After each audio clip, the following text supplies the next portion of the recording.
So my name's Mark Maxwell. I'm the business director with a company called Resinate Materials Group.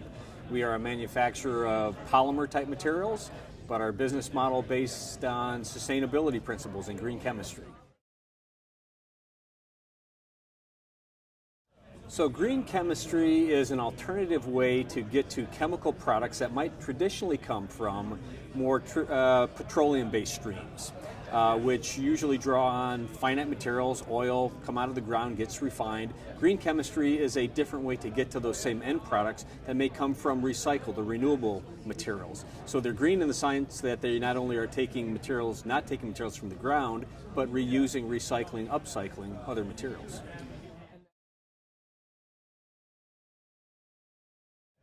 Well, this is a topic that I've been interested in for a number of years, and the reason I'm here is that I've had a chance and the pleasure to talk to Mike Shesterkin over the last 2 or 3 years because we share the same interest and passion around sustainability. So as Mike and I were talking about these concepts over the last number of years, he talked about his vision for this type of conference. So as he was bringing it together, I was certainly excited about that, not only to support him, but we really talked about how do you bring these principles to a more local, regional level. A lot of discussion on these concepts on a national, global level, but the power behind bringing people together in a common space, in a common region, where we can continue the dialogue, build upon it, is really what excited me about coming together and talking to friends and colleagues that work very similar to what we do, both geographically as well as from a just general chemistry sense.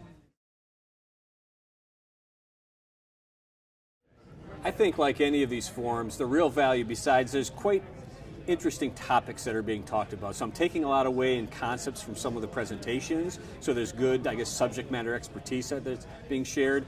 But of course, the networking, the chance to talk to colleagues in other areas and other sectors, whether it's academia, as we just heard about. At lunch, talk to people that were both an instructor in academia as well as a student to really get their views on green chemistry and sustainability. But really to talk to others that have common interests, common passions and purposes is just terrific value for us. I think it's all about, I'm going to use the word vision. I think we all start out with a vision of where we want to go. We start out with that initial passion, that initial interest. Persistence is probably number 2.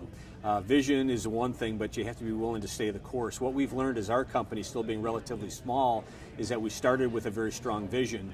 The acceptance of our technology in the marketplace is coming, it's happening, but it's a patience, it's a persistence because it doesn't happen overnight. So I think one of the speakers this morning talked about looking at not only your vision, but thinking about the long game.